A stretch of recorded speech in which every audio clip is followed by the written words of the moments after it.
AITA for telling my husband's dad and dad's wife that I will not change our daughter's name because it hurts the wife's feelings? I, 27F, have been married to my husband, 29M, for a couple of years now, but we've known each other since college. When I met him, I knew right away that family was a sensitive topic for him. He didn't talk much about his dad, my FIL, or his dad's wife, Sharon, and it was clear early on that their relationship wasn't close. Over time, he opened up about why, and honestly, it's a lot to take in. My husband's mom, my late MIL, passed away when he was only 8 years old. Before that, his parents had divorced when he was just 2. 2 years after the divorce, FIL remarried Sharon, and from what I've been told, MIL and Sharon didn't get along. And by didn't get along, I mean they really didn't like each other. Sharon claims that my MIL made her life miserable. She says MIL laughed at her pain, wished her dead, and even tried to have CPS take custody of my husband to remove Sharon from his life. According to Sharon, MIL was manipulative and cruel, and her hatred for Sharon was obsessive. At first, I believed Sharon's version of events because she told it with so much emotion. But then I got to know my husband's extended family, FIL's own siblings, and they painted a different picture. They admitted that MIL wasn't thrilled about Sharon being in the picture, but they said Sharon's story was dramatically exaggerated. They described it more as a mutual dislike than a one-sided vendetta. Whatever the truth was, Sharon has clearly carried this bitterness for decades. Even after MIL passed, Sharon couldn't let it go. She talks about my MIL as if she's still competing with her, even though MIL has been gone for over 20 years. When my MIL passed away, my husband was just a little boy. He was heartbroken, and from what he's told me, he clung to her memory like a lifeline. He didn't want to lose even the smallest connection to her. So when FIL and Sharon announced they were planning to attend the funeral, my husband, who was only 8 at the time, completely freaked out. He begged them not to come.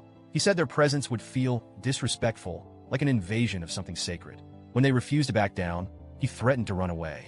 He said if they showed up, he'd disappear until he was placed with other family members. Eventually, they gave in and didn't attend. FIL and Sharon have since claimed that my husband hates them for staying away, but he's told me the exact opposite.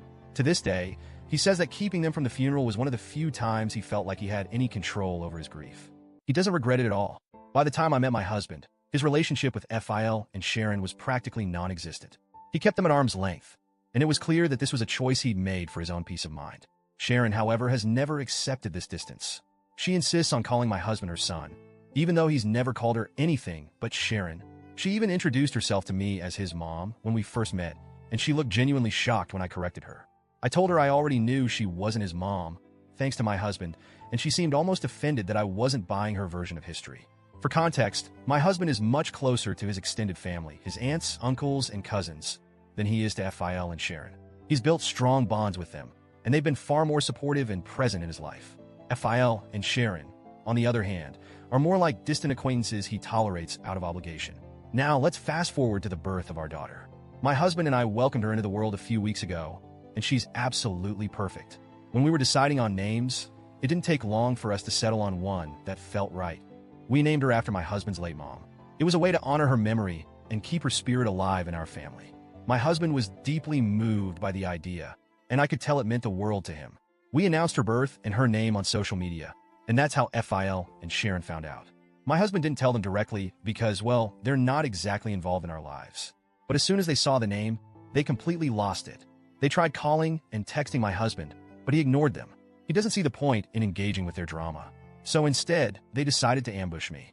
A few days ago, I was at the mall with my newborn daughter when FIL and Sharon showed up out of nowhere. I was shocked to see them, especially since we hadn't told them where we'd be. They must have been keeping tabs on us through social media or something, which feels a little creepy, but I digress. Sharon wasted no time making it about her. She started by saying she'd seen the name we chose and that it was deeply hurtful to her.